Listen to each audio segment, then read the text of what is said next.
5 secondes laa la may bu dee connaisseur de foot nga pour nga deviner le club concerné xoolal équipe yi ni ñu toppantee année par année nga bindal ma ban club la concerné.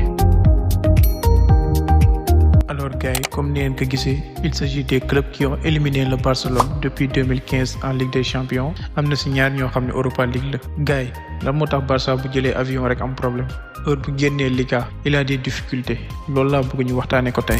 gars yi 2015-2026 11 ans si ren xamaguñu kan mooy jël Ligue des Champions cette année mais sauf surprise Barça n'est pas favori.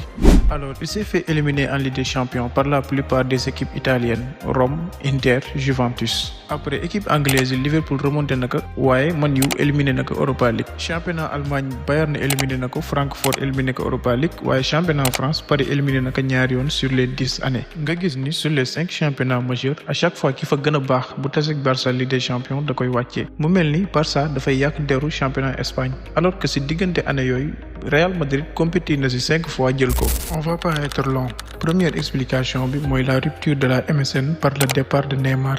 gars yi 2015 Barça def le triplé historique Neymar acteur majeur Suarez excellent Messi nekk au top de sa forme Barça nekk équipe boo xam ne injouable da lay dominer da lay gagner ñu assister au meilleur trio de l'histoire du football. 2016 Barça nekk ci même lancée bi def une remontada historique au Paris Saint-Germain Neymar aussi a été l'acteur majeur. Malheureusement ils ont été éliminés par la Juventus en quart de finale mais 2017 fin de saison Neymar quitté Barça amul benn club bu mag buy perdre son élément essentiel sans être affecté. Alors Barcelone pour remplacer Neymar ils ont choisi Ousmane Dembélé. C'était un jeune prometteur mais un jeune qui n'était pas sérieux. Ousmane Dembélé n'était pas concentré. Il répétait les blessures MSN bi dagg Suarez ak Messi kese ñoo waroon assurer intérim bi. Deuxième explication bi mooy une mauvaise politique financière. Ancien président Barcelone bii di Bartomeu il a fait des ravages avant de partir.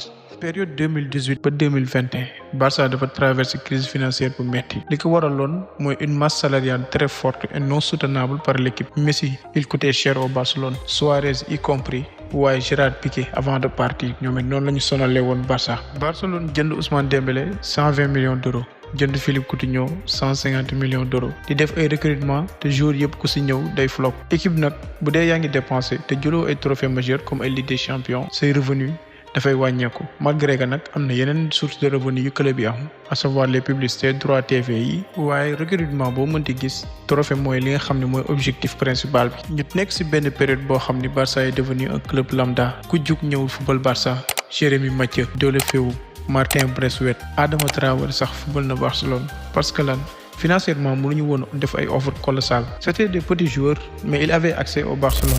Troisième explication bi mooy des coachs non adaptés c'est-à-dire depuis le départ de Luis Enrique il y a pas un coach bi nga xam ne am na fond de jeu ak tactique bu Barça bu adapté ak moom. coach yi ñoom ñëpp tactiquement ils étaient limités Ernesto Valverde Quique Setién Ronald Koeman ba ci Xavi. Il n'était pas à la hauteur pour entraîner le Barcelone moo tax à chaque fois bu ñu taseeg équipe mag Ligue des Champions ils se font éliminer bêtement. mi ngi noonu gars yi j'ai fait de mon max pour donner une explication aux contre-performances du Barcelone en Ligue des Champions mais aussi en Europa League. yow tamit boo ci amee xalaat bindal ma ko ci commentaire yi ñu waxtaanee loolu parce que c'est un sujet très intéressant franchement.